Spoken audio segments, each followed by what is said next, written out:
शांति। ओम शांति। ओम शांति। आज का स्वमान, मैं आधार मूर्त उद्धार मूर्त आत्मा हूँ।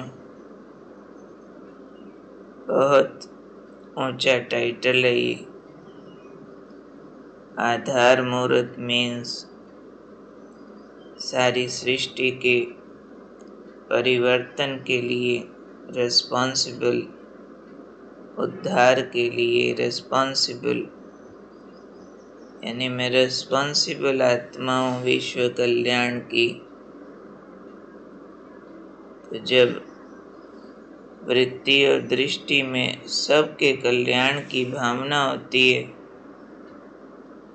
तो हर कर्म श्रेष्ठ हो जाता है।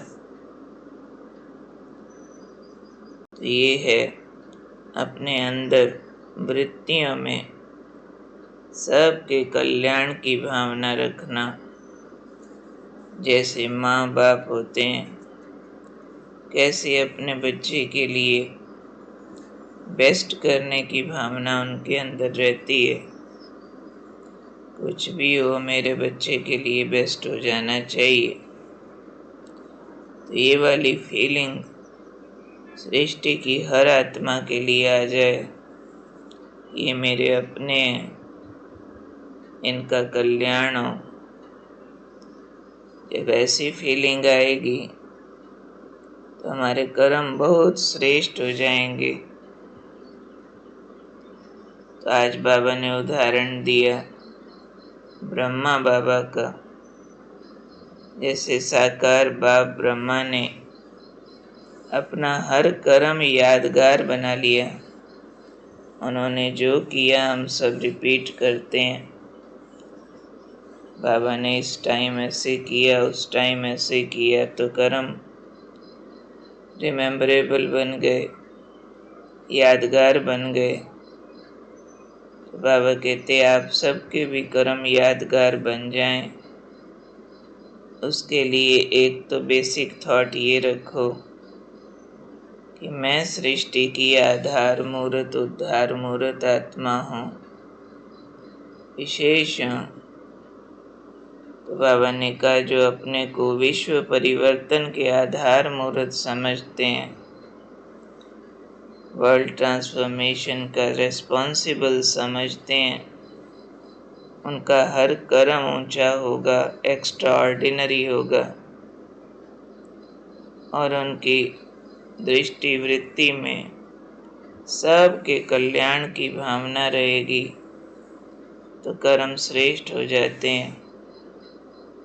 ऐसे कर्म ही यादगार बनते हैं। तो मुख्य सब्जेक्ट है वृत्ति दृष्टि।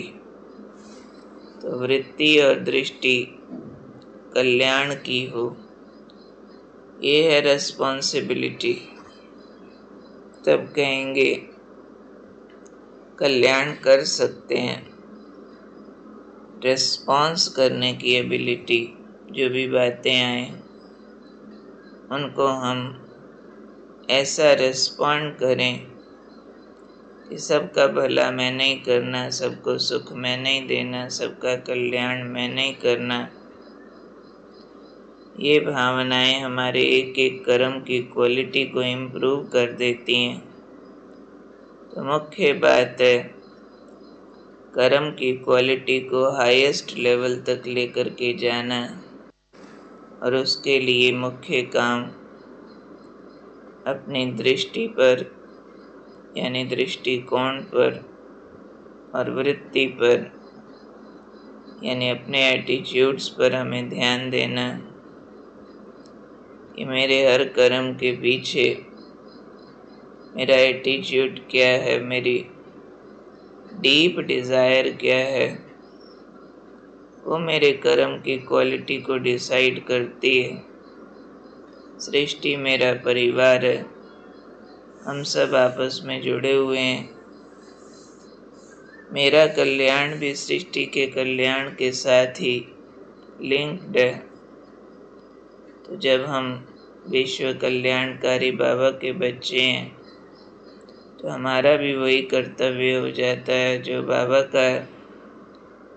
इसलिए बाबा ने कहा ब्रह्मा बाबा की तरह अपने कर्मों को यादगार बना दो, एक एक कर्म आपका एक्स्ट्राऑर्डिनरी हो जाए, रिमेम्बरेबल हो जाए, उसका इतिहास लिखा जाए।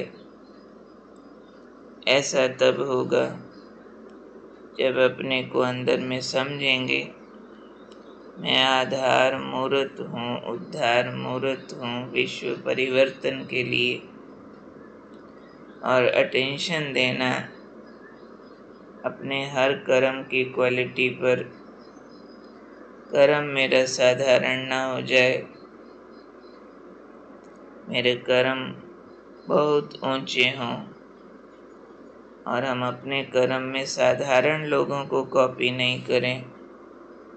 दुनियादारी है, ऐसे ही चलता है और लोग भी तो कर रहे हैं, नहीं फिर हम औरों जैसे तो नहीं है ना, हम कॉपी नहीं कर सकते।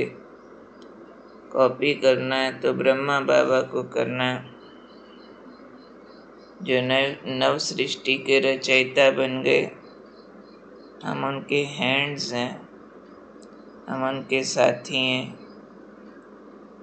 तो विश्व परिवर्तन तभी संभव होता है जब थॉट्स का परिवर्तन होता है।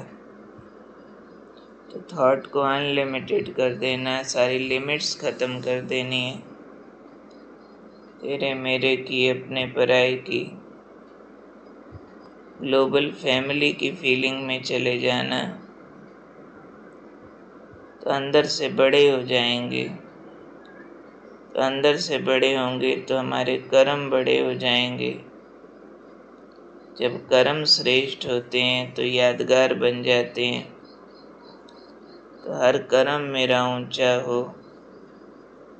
मेरी वृत्ति में, मेरी दृष्टि में आज चेक करेंगे, सबका कल्याण समाया हुआ है। जो भी मेरे आसपास है, मेरे संबंध में, संपर्क में, कनेक्शन में जो भी है, मैं समझूं अपने को सबके कल्याण के निमित्त। तो ये आज हम चेक करेंगे और बार बार याद रखेंगे, मैं ब्रह्मा बाप समान सृष्टि की आधार मूर्त, उद्धार मूर्त आत्मा हूँ, सबके कल्याण के लिए रिस्पॉन्सिबल हूँ। मेरा हर कर्म ऊंचा है, यादगार बनने योग्य है। व्यर्थ से मुक्ति के लिए आज के बाबा के महावाक्य। बाबा ने कहा व्यर्थ है तो समर्थ नहीं है। अगर मनसा में व्यर्थ संकल्प हैं तो समर्थ संकल्प ठहर नहीं सकते। व्यर्थ बार बार नीचे ले आता। समर्थ संकल्प समर्थ बाप के मिलन का भी अनुभव कराता, माया जीत भी बनाता, सफलता स्वरूप सेवाधारी भी बनाता। व्यर्थ संकल्प उमंग उत्साह को समाप्त करता। वह सदा क्यों क्या की उलझन में रहता। इसलिए छोटी छोटी बातों में स्वयं से दिल शिकस्त रहता। तो व्यर्थ संकल्प सदा सर्व प्राप्तियों के खजानों को अनुभव करने से वंचित कर देता। व्यर्थ संकल्प वाले के मन की चाहना, मन की इच्छाएं बहुत ऊंची होती हैं। ये करूँगा, ये करूँ, ये प्लान बहुत तेजी से बनाते, अर्थात तीव्र गति से बनाते हैं, क्योंकि व्यर्थ संकल्पों की गति फास्ट होती है। इसलिए बहुत ऊंची ऊंची बातें सोचते हैं, लेकिन समर्थ न होने के कारण प्लान और प्रैक्टिकल में महान अंतर हो जाता है। इसलिए दिल शिकस्त हो जाते हैं। तो समर्थ संकल्प वाले सदा जो सोचेंगे वह करेंगे। तो सोचना और करना दोनों समान होगा। सदा धैर्यवत गति से संकल्प और कर्म में सफल होंगे। तो व्यर्थ संकल्पों की सारी क्वालिटीज हमने सुनी और फिर समर्थ संकल्प की भी सुनी। तो समर्थ होगा तो सोचेंगे और करेंगे, व्यर्थ में प्लान बनाते रहेंगे, दिल शिकस्त होते रहेंगे, करेंगे नहीं और उनकी स्पीड बहुत फास्ट होगी, ये संकल्प बार बार नीचे ले आएंगे। और समर्थ होगा तो समर्थ बाप के मिलन का अनुभव होगा, माया जीत होंगे, सफलता स्वरूप होंगे, जो सोचेंगे वो करेंगे। सोचना करना समान और संकल्प की गति धैर्यवत होगी। तो व्यर्थ से बचना है, जिससे उमंग उत्साह खत्म होता है, उलझन रहती है, छोटी छोटी बातों में दिल शिकस्त होते हैं। तो इनसे ज़रूर बचना है। और ये वाले पॉइंट्स दोबारा दिन में रिवाइज करने हैं। सप्ताह का थीम याद रखना है, स्वमान के रूप में मैं काल जीत समर्थ संकल्पधारी आत्मा हूँ। ओम शांति।